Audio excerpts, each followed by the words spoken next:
നമസ്കാരം, STV noon ന്യൂസിലേക്ക് സ്വാഗതം. ആദ്യം പ്രധാന വാർത്തകൾ നോക്കാം. പട്ടിയെ കൊന്ന് കുടിവെള്ള ടാങ്കിലിട്ട് സാമൂഹ്യദ്രോഹി. പാലക്കാട് കണ്ണാടി പഞ്ചായത്തിലെ കൊല്ലങ്കോട് പറമ്പ് കുടിവെള്ള ടാങ്കിലാണ് സാമൂഹ്യദ്രോഹിയുടെ കൊടും ക്രൂരത. 20ഓളം കുടുംബങ്ങളെ കുടിവെള്ള സ്രോതസ് മുട്ടിച്ച സാമൂഹ്യദ്രോഹിയെ കണ്ടെത്തി കടുത്ത ശിക്ഷ നൽകണമെന്ന് പ്രദേശവാസികൾ. കുട്ടികളുടെ എണ്ണത്തിന് അനുബന്ധിച്ചാണ് സ്കൂളിൽ അധ്യാപക തസ്തികകൾ അനുവദിക്കാൻ കഴിയുകയെന്നും വിദ്യാർത്ഥികളുടെ എണ്ണം കുറയുന്നത് ഭാവിയിൽ തൊഴിൽ സാധ്യതകളെ ബാധിക്കുമെന്നും പാലക്കാട് ജില്ലാ വിദ്യാഭ്യാസ ഓഫീസർ ആസിഫ് അലിയാർ. ഇന്നത്തെ സാഹചര്യത്തിൽ കുട്ടികളുടെ മനസ്സിലുള്ള കാര്യങ്ങൾ തുറന്നു പറയാൻ വേദികൾ ഇല്ലാത്തതും ആശങ്കാജനകമാണെന്നും ആസിഫ് അലിയാർ. അധ്യാപകരും വിദ്യാർത്ഥികളും തമ്മിലുള്ള ആത്മബന്ധം മുൻകാലങ്ങളെ പോലെ ശക്തമല്ലെന്നും ജില്ലാ വിദ്യാഭ്യാസ ഓഫീസർ. ശക്തമായ കാറ്റിലും മഴയിലും മരം കടപുഴകി വീണ് വീട് തകർന്നു. കേളശ്ശേരി കല്ലൂർ പതിയാരത്തോടി ശില്പി നിവാസിലെ PN സുകുമാറിന്റെ വീടാണ് തകർന്നത്. 2 ലക്ഷം രൂപയുടെ നാശനഷ്ടങ്ങൾ ഉള്ളതായി അധികൃതർ. കോങ്ങാടിൽ കേരളത്തിലെ ഏറ്റവും വലിയ ഫ്ലക്സ് സ്ഥാപിച്ച അർജന്റീന ഫാൻസിന് മറുപടിയുമായി കോങ്ങാട് ബ്രസീൽ ഫാൻസ്. 160 അടി നീളമുള്ള അർജന്റീന ഫ്ലക്സിനെ ബ്രസീൽ ഫാൻസ് മറികടന്നത് 182 അടിയുള്ള ഫ്ലക്സുമായി. പിന്നാലെ ക്രിസ്ത്യാനോ റൊണാൾഡോ കൂടി പോർച്ചുഗലും കളം പിടിച്ചതോടെ കോങ്ങാട് മണ്ണ് ലോകകപ്പ് ഫുട്ബോൾ പ്രേമികളുടെ മനസ്സിൽ ഇടം പിടിച്ചു. 2026 ലോകകപ്പ് തങ്ങൾക്കെന്ന് ബ്രസീൽ ഫാൻസ്. വാർത്തകളുടെ വിശദാംശങ്ങളിലേക്ക്. പട്ടിയെ കൊന്ന് കുടിവെള്ള ടാങ്കിലിട്ട് സാമൂഹ്യദ്രോഹിയുടെ കൊടും ക്രൂരത. പാലക്കാട് കണ്ണാടി പഞ്ചായത്തിലെ കൊല്ലങ്കോട് പറമ്പിലെ കുടിവെള്ള ടാങ്കിലാണ് പട്ടിയെ കൊന്നിട്ടിരിക്കുന്നത്. 20ഓളം കുടുംബങ്ങളുടെ കുടിവെള്ള സ്രോതസ്സാണ് ഇതോടെ മുട്ടിയത്. കുടിവെള്ളം മുട്ടിച്ച സാമൂഹ്യദ്രോഹിയെ കണ്ടെത്തി കടുത്ത ശിക്ഷ നൽകണമെന്നും നാട്ടുകാർ ആവശ്യപ്പെടുന്നു. 20ഓളം കുടുംബങ്ങൾ കുടിക്കാൻ ഉപയോഗിക്കുന്ന കുടിവെള്ള ടാങ്കിലാണ് പട്ടിയെ കൊന്നിട്ടത്. ഏറെ നാളുകളായി വെള്ളം ഉപയോഗിച്ചിരുന്ന ജനങ്ങൾ രൂക്ഷ ദുർഗന്ധം വന്നതോടെയാണ് ടാങ്ക് തുറന്ന് പരിശോധിച്ചത്. പട്ടിയുടെ ജഡം അഴുകി പുഴുവരിച്ച നിലയിലായിരുന്നു. സംഭവത്തിൽ നാട്ടുകാർ പരാതി നൽകിയതോടെ പോലീസ് സ്ഥലത്തെത്തി പരിശോധന നടത്തി. 20ഓളം കുടുംബങ്ങളുടെ കുടിവെള്ളം മുട്ടിച്ച സാമൂഹ്യദ്രോഹിയെ കണ്ടെത്തി കഠിന ശിക്ഷ ഉറപ്പാക്കണമെന്നതാണ് പ്രദേശവാസികളുടെ ആവശ്യം. കൊന്നിട്ട് അതിന്റെ ഉള്ളിൽ കൊണ്ട് ഇട്ടിരിക്കുകയാണ്. ടാങ്കിനുള്ളിൽ നായനെ തല്ലിക്കൊന്ന് അതിന്റെ ഉള്ളിൽ ഇട്ടിരിക്കുകയാണ്. ഞങ്ങൾ കുടിക്കുന്ന വെള്ളമാണ്. ഞങ്ങൾ എവിടെ നിന്ന് പൈപ്പില് വെള്ളം വരില്ല. ഇതിനാണ് വെള്ളം കൊണ്ടുപോയിട്ട് എല്ലാവരും വെക്കുന്ന പുറത്ത് എല്ലാ ഭാഗത്തും ആൾക്കാരും 3-4 വീട്ടുകാർക്ക് 100 ഭാഗന്മാർക്കെല്ലാം വെള്ളം വരില്ല. അതുകൊണ്ട് ഞങ്ങൾ ഈ ടാങ്ക് വെച്ചിട്ട് ഇത് സംഭവിച്ചത് എപ്പോഴും അറിയില്ല. ഇന്നലെയാണ് മണം വന്നിട്ടാണ് നോക്കിയത്. അതല്ല, അതിന് മുന്നുള്ള ദിവസങ്ങളിലൊക്കെ വെള്ളം ഇട്ടിട്ടുണ്ട്, വെള്ളം ഉപയോഗിച്ചിട്ടുണ്ട്. വയലൊക്കെ മറിയാൻ തുടങ്ങിയത് കേട്ടപ്പ. അതെ, നല്ല സംശയമുണ്ടോ ആരെങ്കിലും?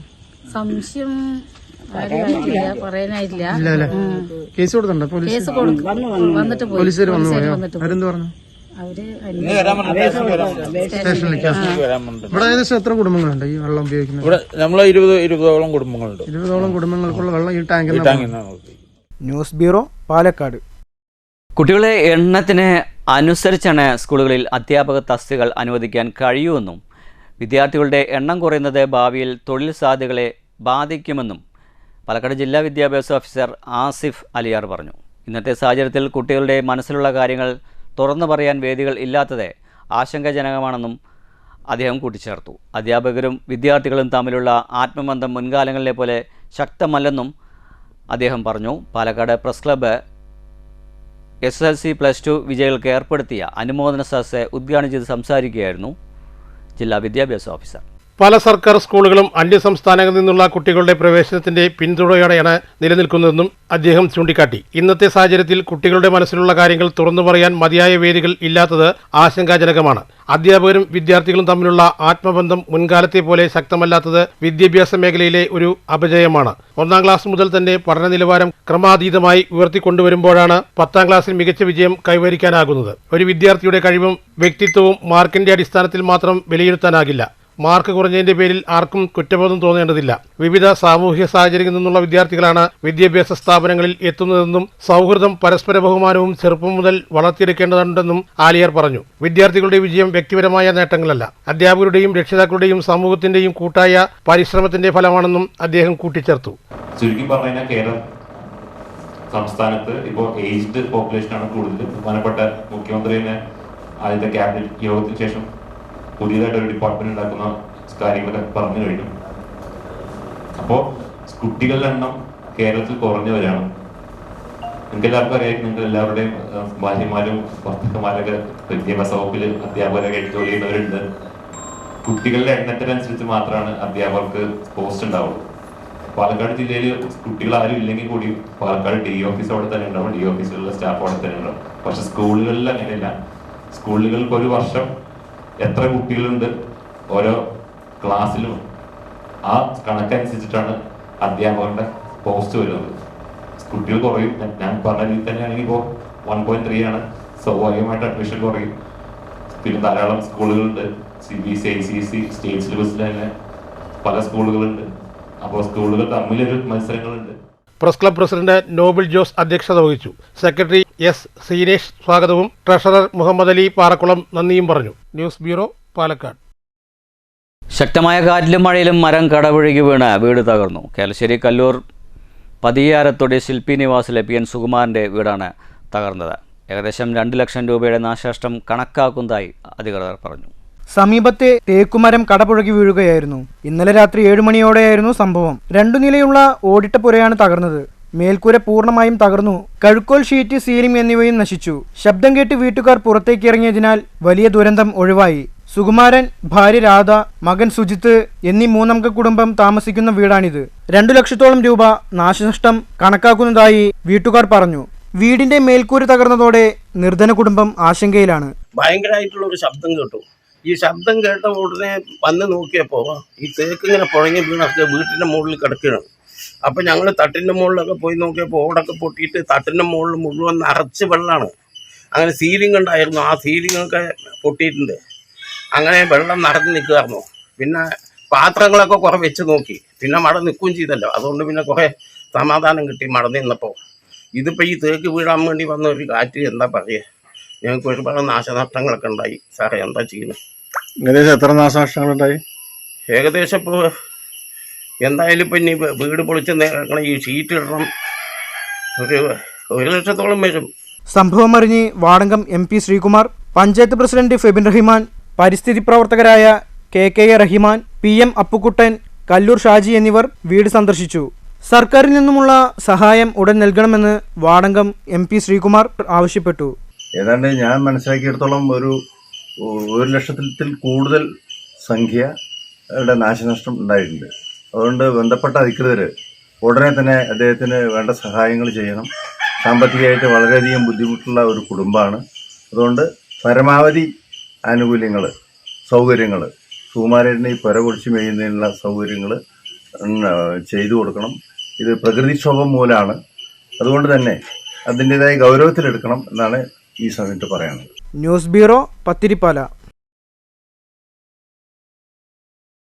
കോങ്ങാട് കേരളത്തിലെ ഏറ്റവും വലിയ ഫ്ലക്സ് സ്ഥാപിച്ച അർജന്റീന ഫാൻസിന് മറുപടിയായി കോങ്ങാട് ബ്രസീൽ ഫാൻസുകാർ രംഗത്തെത്തി. 160 അടി നീളമുള്ള അർജന്റീന ഫ്ലക്സിനെ ബ്രസീൽ ഫാൻസ് മറികടന്നത് 182 അടി നീളമുള്ള ഫ്ലക്സുമായാണ്. പിന്നാലെ ക്രിസ്ത്യാനോ റൊണാൾഡോയുടെ പോർച്ചുഗലും എത്തിയതോടെ കോങ്ങാട് മണ്ണ് ലോകകപ്പ് ഫുട്ബോൾ പ്രേമികളുടെ മനസ്സിൽ ഇടം പിടിച്ചിരിക്കുകയാണ്. 2026 ലോകകപ്പ് ഫുട്ബോൾ ഇത്തവണ ബ്രസീൽ പക്ഷം നേടുമെന്നും അവർ അവകാശപ്പെടുന്നു. കോങ്ങാട് കോട്ടശ്ശേരി സീഡ് ഫാമിനു സമീപം അർജന്റീനയുടെ ഫ്ലക്സ് സ്ഥാപിച്ചതിന് തൊട്ടടുത്തായാണ് കാനറിപ്പടയുടെ പടുകൂട്ടൻ ഫ്ലക്സ് ആരാധകർ ഒരുക്കിയത്. 182 അടി വീതിയും 10 അടി ഉയരവും ഉള്ളതാണ് ബ്രസീൽ ആരാധകരുടെ ഫ്ലക്സ്. കാൽപന്ത് കളിക്ക് കളമൊരുങ്ങിയതിനു മുൻപേ കാൽപന്തിനെ പ്രണയിക്കുന്ന കോങ്ങാടും ആവേശത്തിന്റെ കൊടുമുടിയിലാണ്. 160 അടി ഫ്ലക്സ് ഉയർത്തി അർജന്റീന ആരാധകർ ആവേശത്തിന് തിരികൊളുത്തിയിരുന്നു. തൊട്ടു പിന്നാലെയാണ് 182 അടി ഫ്ലക്സുമായി ബ്രസീൽ ഫാൻസും സൗഹൃദ മത്സരത്തിന് ആവേശം വിതറിയത്. പിന്നാലെ ക്രിസ്ത്യാനോ റൊണാൾഡോയുടെ പോർച്ചുഗലും എത്തിയോടെ കോങ്ങാടൻ മണ്ണ് ലോക ഫുട്ബോൾ പ്രേമികളുടെ മനസ്സിൽ ഇടം പിടിച്ചു. 2002 അവസാനമായി ഞങ്ങൾ കപ്പെടുത്തു മടങ്ങിയത്. 2026 അമേരിക്കയിൽ നിന്നും ഞങ്ങൾ മടങ്ങുന്നത് കപ്പ് കയ്യിൽ പിടിച്ചായിരിക്കുമെന്നാണ് ബ്രസീൽ ഫാൻസുകാരുടെ മറുപടി. ഇന്നലെ വൈകിട്ട് 5 മണിയോടുകൂടി നിരവധി ബ്രസീൽ ആരാധകരുടെ നേതൃത്വത്തിലാണ് കോങ്ങാട് ഭീമൻ ഫ്ലക്സ് ഉയർത്തിയത്. പ്രവാസി കൂട്ടായ്മയുടെ സാമ്പത്തിക സഹായത്തോടെയും നാട്ടിലെ ബ്രസീൽ ആരാധകരുടെ സഹകരണത്തോടെയും ആണ് ഇത്തരം വലിയ ഫ്ലക്സ് സ്ഥാപിക്കുന്നതിന് നേതൃത്വം നൽകിയത്.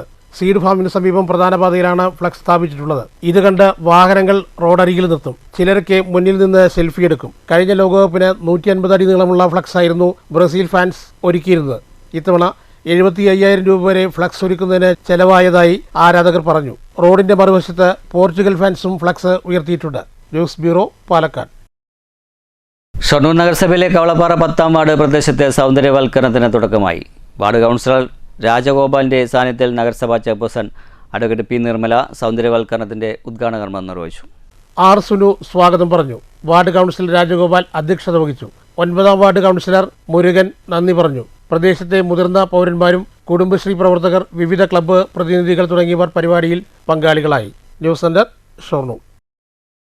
ലോക പരിസ്ഥിതി ദിനത്തോടനുബന്ധിച്ച് ഷൊർണൂർ നഗരസഭയിലെ എല്ലാ വാർഡുകളിലേക്കും വൃക്ഷത്തൈകളുടെ വിതരണം നടന്നു. ഷൊർണൂർ MCFൽ നടന്ന ചടങ്ങിൽ നഗരസഭാ ചെയർപേഴ്സൺ അഡ്വക്കേറ്റ് P. നിർമ്മല വിതരണോദ്ഘാടനം നിർവഹിച്ചു. ഷൊർണൂർ നഗരസഭയുടെ നേതൃത്വത്തിലാണ് 35 വാർഡുകളിലേക്കായി വൃക്ഷത്തൈകൾ വിതരണം ചെയ്യുന്നത്. ലോക പരിസ്ഥിതി ദിനത്തോടനുബന്ധിച്ചാണ് വൃക്ഷത്തൈകളുടെ വിതരണം. ഷൊർണൂർ നഗരസഭയുടെ MCFൽ നടന്ന ചടങ്ങിൽ കൗൺസിലർ ഗീതയ്ക്ക് നൽകിക്കൊണ്ട് നഗരസഭാ ചെയർപേഴ്സൺ അഡ്വക്കേറ്റ് P. നിർമ്മല വിതരണോദ്ഘാടനം നിർവഹിച്ചു. പരിസ്ഥിതി ദിനത്തിന്റെ പ്രാധാന്യത്തെക്കുറിച്ച് ജനങ്ങളിൽ ബോധവാന്മാരാക്കുകയാണ് ലക്ഷ്യമെന്ന് ചെയർപേഴ്സൺ പറഞ്ഞു. വാർഡുകളിലേക്ക് വൃക്ഷത്തൈകളുടെ വിതരണം ഉദ്ഘാടനമാണ് ഇവിടെ നടന്നത്. ഒരു വാർഡിലേക്ക് 100 തൈ വീതം 35 വാർഡിലേക്കായി 3500 തൈകളാണ് ഇവിടെ വിതരണം ചെയ്യപ്പെടുന്നത്.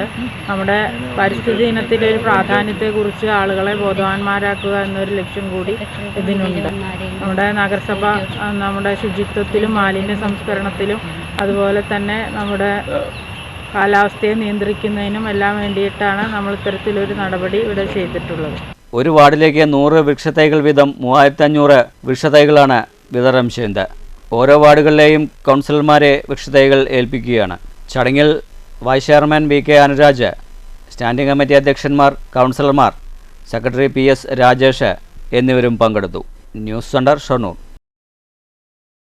ഷൊർണൂരിൽ മേളം തിയേറ്ററിനും റെയിൽവേ സ്റ്റേഷന് സമീപമുള്ള വെള്ളക്കെട്ട് പ്രശ്നം നഗരസഭയ്ക്ക് തലവേദനയാവുന്നു. റോഡിലെ കൽവെർട്ട് അടഞ്ഞതോടെ വെള്ളത്തിൻ്റെ സുഗമമായ ഒഴുക്ക് നിലച്ചതാണ് പ്രധാന പ്രശ്നം. വിവരം അറിഞ്ഞ നഗരസഭ അധികൃതരും PWD അധികാരികളും സ്ഥലം സന്ദർശിച്ചിരുന്നു. പ്രാഥമിക പരിശോധനയാണ് ഇപ്പോൾ നടത്തിയതെന്നും ആവശ്യമായ നടപടികൾ സ്വീകരിക്കുമെന്നും ചെയർപേഴ്സൺ P. നിർമ്മല STVയോട് പറഞ്ഞു. മുൻകാലങ്ങളിൽ എന്ന പോലെ വീണ്ടും വെള്ളക്കെട്ട് പ്രശ്നം നഗരസഭയ്ക്ക് തലവേദനയാവുകയാണ്. മഴ പെയ്തു തുടങ്ങിയപ്പോൾ തന്നെ പ്രശ്നം രൂക്ഷമാകുന്ന സ്ഥിതിയാണിവിടെ. മേളം തിയേറ്ററിനും റെയിൽവേ സ്റ്റേഷനും സമീപമായാണ് വിവിധ ഡ്രൈനേജുകളിലെ വെള്ളക്കെട്ട് പ്രധാന പ്രശ്നമാകുന്നത്. റോഡിലെ കൽവെർട്ട് അടഞ്ഞതോടെയാണ് വെള്ളത്തിൻ്റെ സുഗമമായ ഒഴുക്കിന് തടസ്സമായിരിക്കുന്നത്. പ്രശ്നം ശ്രദ്ധയിൽപ്പെട്ടതോടെ നഗരസഭാ അധികാരികളും PWD അധികാരികളും സ്ഥലം സന്ദർശിച്ചു. വിവിധ ഭാഗങ്ങളിലാണ് ഇവർ പരിശോധന നടത്തിയത്. പാഴ്വസ്തുക്കളും ചപ്പുചവറുകളും അടിഞ്ഞുകൂടി കൽവെർട്ടിലെ ഓവുചാൽ അടഞ്ഞിരിക്കുകയാണ്. ഓവുചാലാകട്ടെ വലിയ വ്യാസമില്ലാത്തതുമാണ്. റെയിൽവേ നിർമ്മിച്ച ഡ്രെയിനേജ് ഉയരം കൂടിയതും കൽവെർട്ടിലെ ഓവുചാൽ കണക്ട് ചെയ്യുമ്പോൾ വെള്ളം സുഗമമായി ഒഴുകിപ്പോവാൻ കഴിയാത്തതുമാണ് പ്രധാന പ്രശ്നമെന്ന് ചെയർപേഴ്സൺ P. നിർമ്മല പറഞ്ഞു. പ്രശ്നത്തിൽ റെയിൽവേ അധികാരികളുമായി ചർച്ച ചെയ്യുമെന്നും ചെയർപേഴ്സൺ സൂചിപ്പിച്ചു. പാടം നികത്തിയുള്ള അശാസ്ത്രീയമായ കെട്ടിട നിർമ്മാണവും മറ്റൊരു കാരണമായി ചെയർപേഴ്സൺ ചൂണ്ടിക്കാട്ടുന്നു. മേളം തിയേറ്ററിന് സമീപത്ത് ഉണ്ടാകുന്ന വെള്ളക്കെട്ട് സ്ഥിരമായിട്ടുണ്ടാവുന്നതാണ്. ഈ വർഷം മാത്രം സംഭവിച്ചിട്ടുള്ള ഒരു കാര്യമല്ല അത്. ഇതിൽ ഇപ്പോൾ എന്താ പറയുക, അശാസ്ത്രീയമായിട്ടുള്ള നിർമ്മാണങ്ങളാണ് ഇതിൻ്റെ ഏറ്റവും പ്രധാനപ്പെട്ട കാരണം. പാടം നികത്തിയിട്ട് നിർമ്മിതികൾ നടന്നിട്ടുണ്ട്. അതുപോലെ തന്നെ റെയിൽവേ ചെയ്തിട്ടുള്ള ചാല അതിൻ്റെ ഉയരം കൂടിപ്പോയി. അപ്പോൾ ഈ ചാല അതിലേക്ക് കണക്ട് ചെയ്യുമ്പോൾ വെള്ളം അങ്ങോട്ട് കറക്റ്റായിട്ട് പോണില്ല. അതൊക്കെയാണ് ഇതിലത്തെ പ്രശ്നങ്ങൾ. അപ്പോൾ റെയിൽവേയുമായിട്ട് കൂടി ആലോചിച്ച് ഇതിൻ്റെ പ്രശ്നം എങ്ങനെ പരിഹരിക്കാം എന്നുള്ളത് നമ്മൾ നോക്കുന്നുണ്ട്. PWD സന്ദർശിച്ചിട്ടുണ്ട്. അവർക്കൊപ്പം ഇതിൽ പരിഹാരം പറയാനുള്ളതുള്ള ചാലുകളുടെ വീതി കുറഞ്ഞു പോയിട്ടുണ്ട്. പ്രാഥമികമായ പരിശോധനയാണ് ഇപ്പോൾ നടന്നതെന്നും അഴുക്കുചാൽ വൃത്തിയാക്കുന്നതടക്കമുള്ള ആവശ്യമായ നടപടികൾ സ്വീകരിക്കുമെന്നും ചെയർപേഴ്സൺ P. നിർമ്മല STVയോട് പറഞ്ഞു. MLA ഫണ്ടിൽ നല്ലൊരു കൽവെർട്ട് പണിയാൻ ഉള്ള തുക വകയിരുത്തിയിട്ടുണ്ട്. അതിൻ്റെ പണി വരണമെങ്കിൽ കുറച്ച് താമസം വരും. അതിൻ്റെ മുന്നായിട്ട് നഗരസഭയ്ക്ക് ചെയ്യാൻ കഴിയുന്നത് ചാലുകൾ വൃത്തിയാക്കുക എന്നുള്ളതാണ്. അത് നഗരസഭയുടെ ഭാഗത്തു നിന്ന് ആ ചാലുകൾ വൃത്തിയാക്കാൻ വേണ്ട എല്ലാ നടപടികളും ഉണ്ടാവും. പക്ഷെ അതിൽ മനുഷ്യനോ അല്ലെങ്കിൽ മിഷ്യനോ ഒന്നും വെച്ച് ചെയ്യാൻ കഴിയാത്ത വിധം അത്രയും അടിയിലും അതിൻ്റെ ഉള്ളിൽ കൂടെ പോയി ഒരാൾക്കും അതിൻ്റെ ഉള്ളിലേക്ക് കയറാൻ പറ്റില്ല. ആ വിധത്തിലാണ് ആ ചാല്. അതാണ് ഇപ്പോൾ ഇതിൽ നമ്മൾ നേരിടുന്ന ഏറ്റവും പ്രധാനപ്പെട്ട വെല്ലുവിളി എന്ന് പറയുന്നത് അതാണ്. നഗരസഭ AEയും സ്ഥലം സന്ദർശിക്കും. പല ഡ്രൈനേജുകൾക്കും വീതി ഇല്ലാത്തത് പ്രധാന പ്രശ്നമായി PWD അധികാരികളും ചൂണ്ടിക്കാട്ടുന്നു. PWയും MLAയും കൂടി ആലോചിച്ച് പുതിയൊരു കൽവെർട്ട് നിർമ്മിക്കാനുള്ള ആലോചന ഉണ്ടെന്നും ചെയർപേഴ്സൺ സൂചിപ്പിച്ചു. പരിശോധനയിൽ ചെയർപേഴ്സൺ P. നിർമ്മല, മറ്റു ജനപ്രതിനിധികളായ സന്ധ്യ, രവീന്ദ്രൻ, മുരുകൻ, പ്രദീപ്, ഗോപകുമാർ എന്നിവർക്ക് പുറമെ PWD അസിസ്റ്റന്റ് എഞ്ചിനീയർ ജിതിൻ എന്നിവരും ഉണ്ടായിരുന്നു. News centre, Shoranur. തൃശ്ശൂരിൽ പിടിച്ചെടുത്ത ലഹരി വസ്തുക്കൾ കത്തിച്ച് നശിപ്പിച്ച സിറ്റി പോലീസ്. പുതുക്കാട്ടെ മഹാദേവ ബ്രിക്സ് വർക്ക്സ് എന്ന ഓട്ട് കമ്പനിയിലാണ് കഞ്ചാവ് അടക്കമുള്ള ലഹരി വസ്തുക്കൾ കത്തിച്ച് നശിപ്പിച്ചത്. City police commissioner Nakul Rajendra Deshmukh നേതൃത്വം നൽകി. 60 കിലോ കഞ്ചാവ്, മെത്തഫിറ്റിൻ 134 ഗ്രാം, 390 ഗ്രാം ഹാഷിഷ് ഓയിൽ കൂടാതെ കഞ്ചാവ് ബീഡിയും മറ്റ് പുകയില ഉൽപ്പന്നങ്ങളും നശിപ്പിച്ചവയിൽ പെടും. കോടതിയുടെ നടപടിക്രമങ്ങളെല്ലാം പൂർത്തിയാക്കിയാണ് ലഹരി വസ്തുക്കൾ നശിപ്പിച്ചത്. ഓപ്പറേഷൻ തൂഫാന്റെ ഭാഗമായി ലഹരിക്കെതിരായ ബോധവൽക്കരണവും പൊതുജനങ്ങളിലേക്ക് കൂടി എത്തിക്കുക എന്ന ലക്ഷ്യത്തോടെയാണ് ദൃശ്യങ്ങൾ മാധ്യമങ്ങളിലൂടെ പോലീസ് തന്നെ പുറത്തുവിടുന്നത്. News bureau, Thrissur. സ്വച്ഛ് സർവേക്ഷൻ്റെ ഭാഗമായുള്ള പരിശോധനയ്ക്കായി കേന്ദ്രത്തിൽ നിന്നുള്ള ഒരു സംഘം അടുത്ത ദിവസം ഷൊർണൂരിൽ എത്തിച്ചേരും. ഇതിൻ്റെ ഭാഗമായി നഗരസഭയുടെ നേതൃത്വത്തിൽ ഒരുക്കങ്ങൾ നടത്തിക്കഴിഞ്ഞു. ടൗണിലെ പല ഭാഗങ്ങളിലും ശുചിത്വ സന്ദേശങ്ങളും ചിത്രങ്ങളും വരച്ചു കഴിഞ്ഞു. MCF അടക്കമുള്ള വിവിധ സ്ഥലങ്ങളിലും സംഘം സന്ദർശിക്കും. ശുചിത്വമാണ് പ്രധാനം, വൃത്തിയുള്ള നഗരമാണ് പ്രധാനം. അങ്ങനെ ഷൊർണൂർ നഗരസഭയും ഒരുങ്ങിക്കഴിഞ്ഞു. 2025-26 സ്വച്ഛ് സർവേക്ഷൻ്റെ ഭാഗമായുള്ള പരിശോധനയ്ക്കായാണ് ഷൊർണൂർ നഗരസഭ സജ്ജമായിരിക്കുന്നത്. കേന്ദ്രത്തിൽ നിന്നുള്ള ഒരു സംഘം ഈ ആഴ്ച തന്നെ പരിശോധനയ്ക്കായി ഷൊർണൂരിൽ എത്തിച്ചേരും. ഇതിന്റെ മുന്നോടിയായി MCF ടൗണിലെ പല ഭാഗങ്ങളിലെ പാതയോരങ്ങളിൽ ശുചിത്വ സന്ദേശങ്ങളും ചിത്രങ്ങളും വരച്ചു കഴിഞ്ഞു. ഏകദേശം 2 മാസത്തോളമായി സ്വച്ഛ് സർവേക്ഷൻ്റെ മുന്നൊരുക്ക പ്രവർത്തനങ്ങൾ നടത്താൻ തുടങ്ങിയിട്ട് പാതയോരങ്ങളിലെ പലയിടങ്ങളിലും വേസ്റ്റ് ബിന്നുകൾ അടക്കം സ്ഥാപിച്ചു കഴിഞ്ഞു. ആദ്യം ഷൊർണൂർ നഗരസഭയിലെത്തുന്ന സംഘം MCF ടൗണിലെ പ്രധാന സ്ഥലങ്ങൾ എന്നിവിടങ്ങളിൽ എത്തി പരിശോധന നടത്തും. നഗരസഭയിലെ കണ്ടിജന്റ് ജീവനക്കാരായ ബിജു ജോസ്, ആനന്ദ് എന്നിവരാണ് ചിത്രങ്ങളുടെയും എഴുത്തുകളുടെയും പിന്നിൽ പ്രവർത്തിച്ചത്. ആരോഗ്യ വിഭാഗം, ഹരിതകർമ്മ സേനാംഗങ്ങൾ, മറ്റു ശുചീകരണ തൊഴിലാളികൾ എന്നിവരും സ്വച്ഛ് സർവേക്ഷൻ്റെ പ്രവർത്തനങ്ങളുടെ പങ്കാളികളായി. കേരളത്തിലെ ആദ്യ മാലിന്യമുക്ത നഗരസഭ കൂടിയാണ് ഷൊർണൂർ നഗരസഭ. News centre, Shoranur. പ്രധാന വാർത്തകൾ ഒരിക്കൽ കൂടി. പട്ടിയെ കൊന്ന് കുടിവെള്ള ടാങ്കിലിട്ട് സാമൂഹ്യദ്രോഹി. പാലക്കാട് കണ്ണാടി പഞ്ചായത്തിലെ കൊല്ലങ്കോട് പറമ്പ് കുടിവെള്ള ടാങ്കിലാണ് സാമൂഹ്യദ്രോഹിയുടെ കൊടും ക്രൂരത. 20ഓളം കുടുംബങ്ങളെ കുടിവെള്ള സ്രോതസ് മുട്ടിച്ച സാമൂഹ്യദ്രോഹിയെ കണ്ടെത്തി കടുത്ത ശിക്ഷ നൽകണമെന്ന് പ്രദേശവാസികൾ. കുട്ടികളുടെ എണ്ണത്തിന് അനുബന്ധിച്ചാണ് സ്കൂളിൽ അധ്യാപക തസ്തികകൾ അനുവദിക്കാൻ കഴിയുകയെന്നും വിദ്യാർത്ഥികളുടെ എണ്ണം കുറയുന്നത് ഭാവിയിൽ തൊഴിൽ സാധ്യതകളെ ബാധിക്കുമെന്നും പാലക്കാട് ജില്ലാ വിദ്യാഭ്യാസ ഓഫീസർ ആസിഫ് അലിയാർ. ഇന്നത്തെ സാഹചര്യത്തിൽ കുട്ടികളുടെ മനസ്സിലുള്ള കാര്യങ്ങൾ തുറന്നു പറയാൻ വേദികൾ ഇല്ലാത്തതും ആശങ്കാജനകമാണെന്നും ആസിഫ് അലിയാർ. അധ്യാപകരും വിദ്യാർത്ഥികളും തമ്മിലുള്ള ആത്മബന്ധം മുൻകാലങ്ങളിലെ പോലെ ശക്തമല്ലെന്നും ജില്ലാ വിദ്യാഭ്യാസ ഓഫീസർ. ശക്തമായ കാറ്റിലും മഴയിലും മരം കടപുഴകി വീണ് വീട് തകർന്നു. കേളശ്ശേരി കല്ലൂർ പതിയാരത്തോടി ശില്പി നിവാസിലെ PN സുകുമാറിന്റെ വീടാണ് തകർന്നത്. 2 ലക്ഷം രൂപയുടെ നാശനഷ്ടങ്ങൾ ഉള്ളതായി അധികൃതർ. കോങ്ങാടിൽ കേരളത്തിലെ ഏറ്റവും വലിയ ഫ്ലക്സ് സ്ഥാപിച്ച അർജന്റീന ഫാൻസിന് മറുപടിയുമായി കോങ്ങാട് ബ്രസീൽ ഫാൻസ്.